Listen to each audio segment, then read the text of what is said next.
Welcome back to U.S. Farm Report. This weekend, a big acreage report out from USDA, so we brought in 3 veteran analysts. We have Bill Biedermann, Arlan Suderman, as well as Bob Utterback joining us now. All right, immediately when that report came out showing fewer corn acres, more soybean acres this year, Bill, beans not responding favorably to that news. Soybeans sharply lower on a number that was really knee-buckling, both in the acreage number, way at the top end of expectations, and indicating that even with just a trendline yield, we could have close to maybe 500 million bushel carryover. But then the quarterly stocks number, when you look at what's on farm and what's in commercial storage, the numbers themselves are staggering. However, I have to say that the trade was already expecting a 340 million bushel increase from last year. So when you put it into that perspective, the stocks number was really only 28 million bushel greater than what we thought. But the headline of it was very negative. Yeah, Arlan, I mean, when you look at the acreage picture, the stocks number, what was the biggest shock, do you think, to the trade? Well, I think I agree with this. The soybean acreage number being larger than what was anticipated. I'm not as bearish as soybeans. I don't think we've fully accounted for the 35 million metric tons that have been lost from South America's crop this year. I think we needed to see an increase closer to at least 90 million acres. So we'll absorb some of this. It's just not as tight as what we thought. I think we're seeing a spreading between the markets right now, making the soybeans look worse. But overall, the market is trying to shift some acreage from soybeans to corn. And if the weather's good, that's what typically happens anyway. Yeah, Bob, in a year like this, though, do you think we will see a big shift in acreage after this report? I know this is planting intentions, but growers are having a hard time sourcing these inputs. Do you think that this may be kind of locked in at this point? I think it's locked in. I think the acreage number on corn is probably closer than we really want it to be.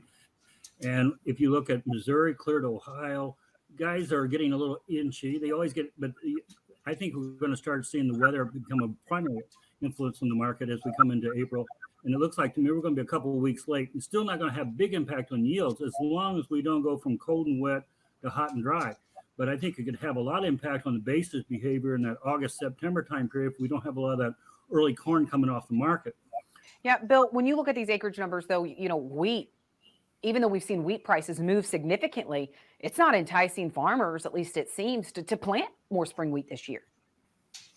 Well, and that could be, but up in the North Dakota area where, we have a lot of clientele, there's a lot of different crops. There's barley, there's canola, well, not the canola, but the spring wheat. There's a multiple of other types of sunflowers that are going to go into the ground, and we're not going to see a shift over to beans. And I don't think you're going to see as big a shift to the spring wheat is what could make up for today's number. Today's number does indicate, though, that if we have a really good yield of 49.7, which is about what we had back in 2020, we could have a carryover that's about unchanged from where we're at right now, 650 to 680 million bushel. I don't think it's going to change things. It's not going to restore the stocks levels to what we had before when we were carrying 1 billion bushels a year.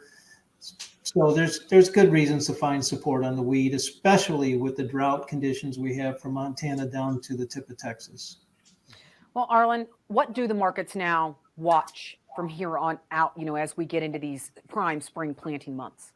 Well, I think very soon we're going to shift back to focusing on Ukraine and the impact that we're seeing there, the geopolitical risk.